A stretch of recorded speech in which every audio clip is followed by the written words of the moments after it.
L'Assemblée va entendre The Assembly will hear a statement by His Excellency Taban Deng, First Vice President of the Republic of South Sudan. May I request protocol to escort His Excellency? J'ai le grand plaisir de souhaiter la bienvenue. I have the great pleasure in welcoming the First Vice President of the Republic of South Sudan. I invite him to take the floor and address the General Assembly.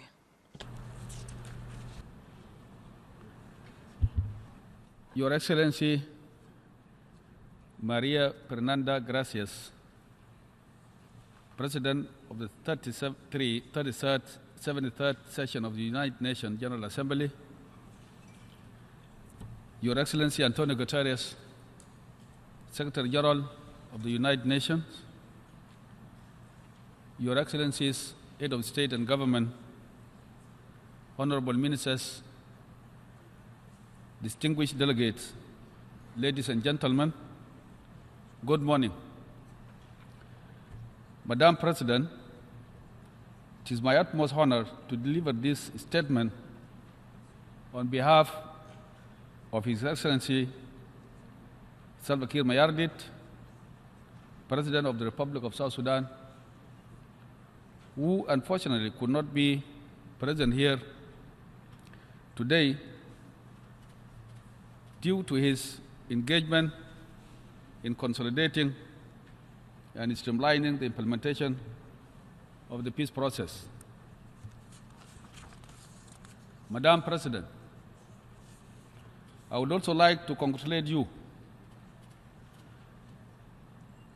on your election as President of this 73rd session of the General Assembly and being the first woman to hold this position. The Republic of South Sudan affirms its commitment to play its role in supporting the implementation of the agenda you set for this historic session. On behalf of the people of the Republic of South Sudan and my government, I would like to reiterate our heartfelt condolences to the family of the former UN Secretary General, His Excellency Kofi Annan, who passed away recently, to the entire UN family.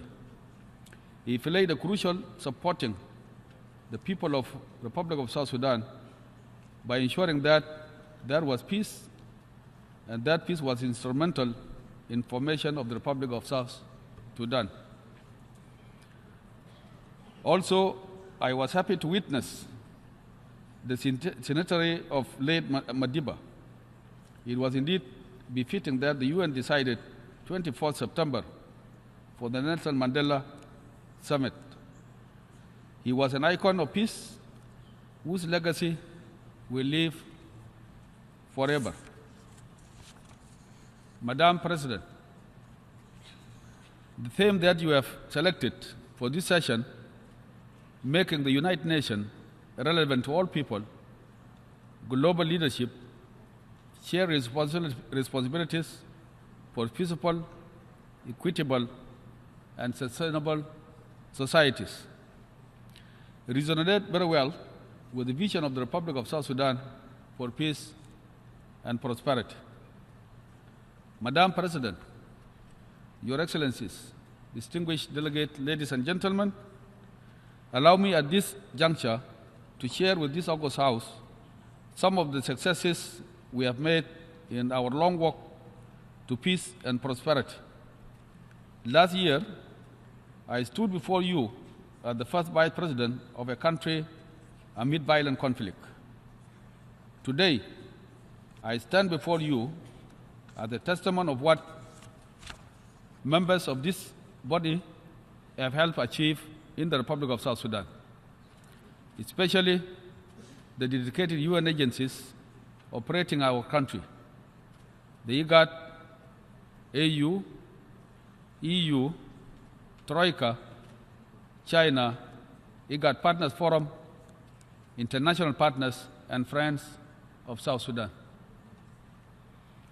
I'm pleased to inform this August House of a more united Republic of South Sudan that is heading toward peaceful stability with the continued support and goodwill from our regional and international partners.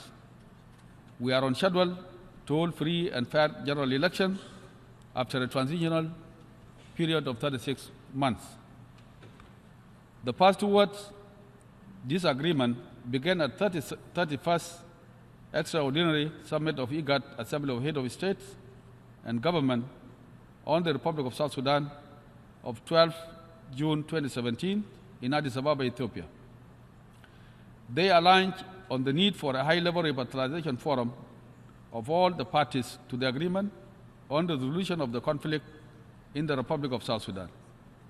This process includes new stakeholders and the inclusion of various groups, including civil society, women groups, religious leaders, youth, eminent personalities as observers. The purpose of high-level revitalization forum, as is stated by Extraordinary IGAD Head of State Summit held in Addis Ababa, Ethiopia, was threefold. Firstly, to institute a permanent ceasefire. Second, to give a fresh impetus to inclusive implementation of the provision of the RCs. And thirdly, to agree on a new realistic timeline and implementation schedule toward democratic election at the end of the transitional period. The government of the Republic of South Sudan unreservedly embraced the IGAD-led high-level revitalization forum for the agreement on the resolution of the conflict in the Republic of South Sudan. Its objectives were crystal clear, and to that extent, the delegation of the government of the Republic of South Sudan attended the high-level revitalization forum meetings fully prepared to utilize the opportunities to bring about the achievement of a comprehensive and lasting peace. The 32nd Extraordinary Summit of IGAD on the Republic of South Sudan entrusted His Excellency Field Marshal President Umar Hassan Ahmed al-Bashir, President of the Republic of Sudan, to facilitate the second round of face-to-face talk discussion between His Excellency General Salva Kiir Mayardit and Dr. Riek Machar and other political leaders to resolve the outstanding issues on governance and security arrangements of the IGAD-led high-level revitalization forum. Madam President, the signing of the Khartoum Declaration of Agreement between the parties to the conflict in the Republic of South Sudan took place on the 27th June 2018. His Excellency General Salva Kiir Mayardit and Dr. Riek Machar, together with other political leaders, approved under that agreement, firstly, declaration of permanent ceasefire throughout South Sudan based on cessation of hostilities agreement signed on 21st December 2017. Second, adoption of security arrangements in order to build one national army, police, and other security organs of an inclusive character. Third, conclusion of the agreement on revised bridging proposal before the closure of Khartoum round of talks. On 12 September 2018, all the parties, the Transitional Government of National Unity, Sudan People Liberation Army movement in opposition, South Sudan Opposition Alliance, former detainees, other political parties, and other stakeholders to the agreement signed the final revitalized agreement on the resolution of the conflict in the Republic of South Sudan in Addis Ababa, Ethiopia. This was graciously attended and witnessed by IGAD head of states and government, the international community, AU, EU, UN, Troika, China, IPF, international partners, and friends of the Republic of South Sudan. In addition to the recently signed revitalized peace agreement on the resolution of the conflict in the Republic of South Sudan on 12 September 2018 in Addis Ababa, Ethiopia, we have also embarked on a national dialogue and grassroots people-to-people peace initiatives since December 2015. It is our belief that this complementary three-track approach is the only way to consolidate the effort for peace on the ground. Moreover, this ensures the return to accountability, the upholding of human rights in my country. In a unique environment such as in the Republic of South Sudan, a multi-layer approach like the one adopted by my government is the best way forward. Madam President, Your Excellencies, ladies and gentlemen, it is therefore against this background that the Transitional National Government of National Unity has embraced the full implementation of the agreement on the resolution of the conflict in the Republic of South Sudan as the only instrument pivotal to achieving this mission and vision. The government of the Republic of South Sudan is ready to welcome forces from the grantors of the revitalized agreement on the resolution of the conflict in the Republic of South Sudan, to monitor the implementation of the peace agreement and encourages the IGAD and AU to dialogue with the United Nations Security Council on how the Regional Protection Force, RPF, can help in monitoring and ensuring that peace holds in the Republic of South Sudan. With regard to the security sector reforms, which are a major pillar of the revitalized agreement on the resolution of the conflict in the Republic of South Sudan, my government reiterates its commitment and resolve to implement transitional security arrangements. Indeed, they encompass a range of security sector reforms, including cantonment of forces. Moreover, the government is committed to transforming the Sudan People Liberation Army, SPLA, and the structures are already in place to achieve the aim of creating a professional national army. I'm very pleased to inform this August House of the formation of the National Pre-Transitional Committee, NPTC, which is comprised of all stakeholders that shall be entrusted with the function of oversight and coordination of the implementation of the peace agreement activities of the pre-transitional transitional period. Madam President, connoted with the aim of achieving lasting peace is establishment of mechanism to tackle impunity and accountability. In the recent decided Taban case, the government interviewed victims in order to hold individuals responsible to account. A detailed investigation formula and evidence-gathering process with the support of the U.S. government through FBI meant that the victims were able to identify their attackers and enable the law to prosecute those accountable to the full extent. Since the eruption of the conflict in December 2013, the military court-martial has tried 204 cases, including the Taban case. The Taban trial demonstrated the commitment of the SPLA to make members accountable for their crimes, including abuse of civilians. It goes without saying that war has depleted the economy of the Republic of South Sudan. We have seen tremendous loss in life, property, and human dignity. No report can cut to my heart as the sight of our young and the infirm dying needlessly and suffering deprivation. Indeed, I have been asked specifically why my government believes that it is permanent peace this time.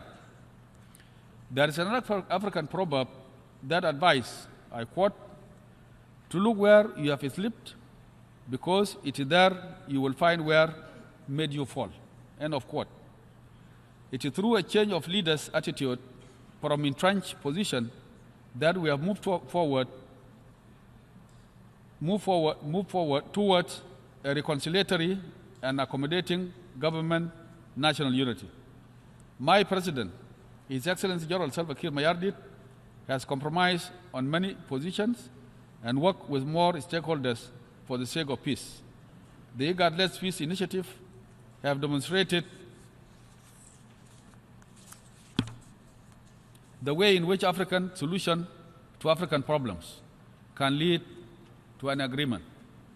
Your Excellencies, distinguished delegates, ladies and gentlemen, I extend my heartfelt appreciation to IGAD, in particular, the Republic of Sudan, and the broader international community. Without their critical role, this revitalized peace agreement would not have happened. In this regard, given the positive role being played by the Republic of Sudan in the peace process in the Republic of South Sudan and the region, we appeal for the speedy normalization of the relationship between the Republic of Sudan and the United States of America. Moreover, we call for a total lifting of the sanction against the Republic of Sudan. We urge the government of the Republic of Sudan for a speedy resolution of the contentious issues in Blue Nile, Southern Kordofan, and Darfur. This emanates from our strong belief that stability in these areas is critical for total lasting peace in the Republic of South Sudan and in the Republic of Sudan and the region as a whole. On Abyei, as we await the settlement of its final status, the government of the Republic of South Sudan reiterates its support to the recommendation of the UN Secretary General to the UN Security Council on August 20th this year.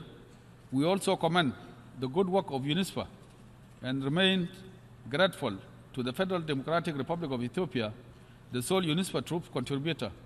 We also urge this August House to support effort is still at level of the African Union to find a political solution to the Abyei matter. In particular, we call for the implementation of the AU High Implementation Panel, HIP, in Baker proposal of 21st September 2012, which has been accepted for more than 6 times. For more than 6 times to date by the AU Peace and Security Council. It is high time that we bring an end to the suffering of the Ngok Dinka people. Madam President, Your Excellencies, distinguished delegate, ladies and gentlemen, conflict by itself can be a vehicle for positive change if we are aware of where we came from, where we are now, and where we are heading to. As brothers and sisters, we have hurt each other. As we seek national healing, my President, His Excellency Salva Kiir Mayardit, empowered a cross-section of community representatives and mediators to set up national dialogue and other grassroots people-to-people peace initiative. The national dialogue was launched to conduct a multi-layer approach to repairing the social fabric. It has been heavily criticized by external observers, mainly because of the misconception that it was considered a substitute to peace talks.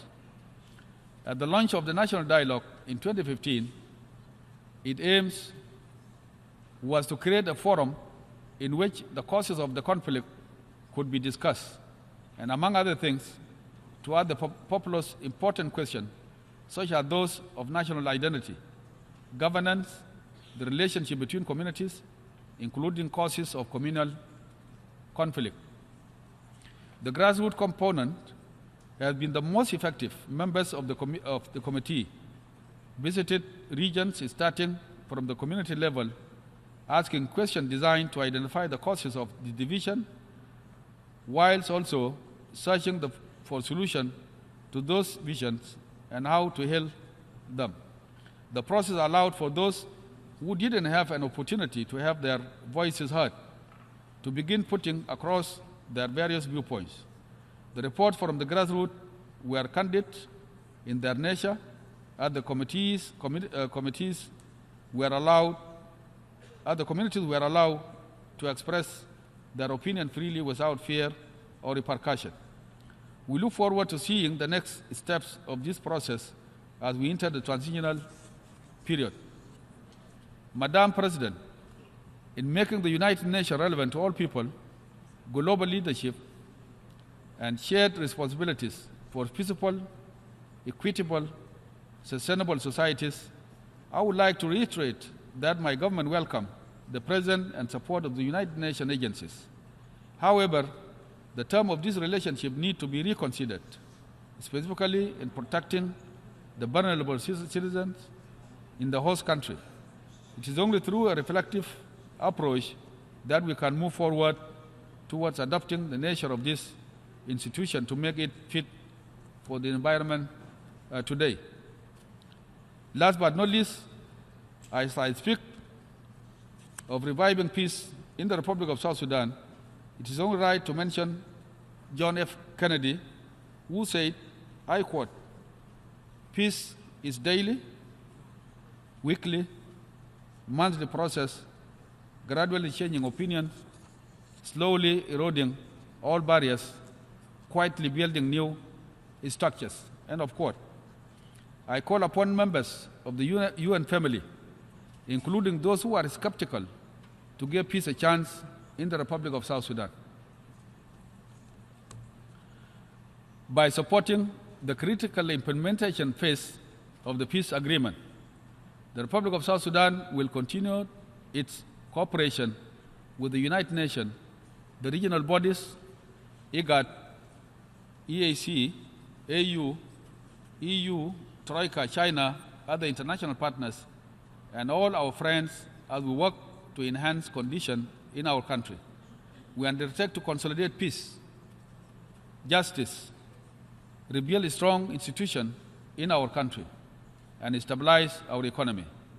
We call upon you all as partners to support, cooperate, consult, and dialogue as we together partner in achieving your agenda for making United Nations relevant to all people, global leadership, and shared responsibilities for a peaceful, equitable, and sustainable societies.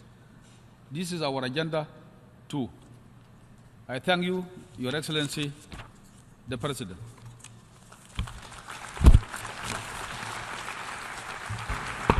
Thank you very much, Excellency. En nombre de la Asamblea General. On behalf of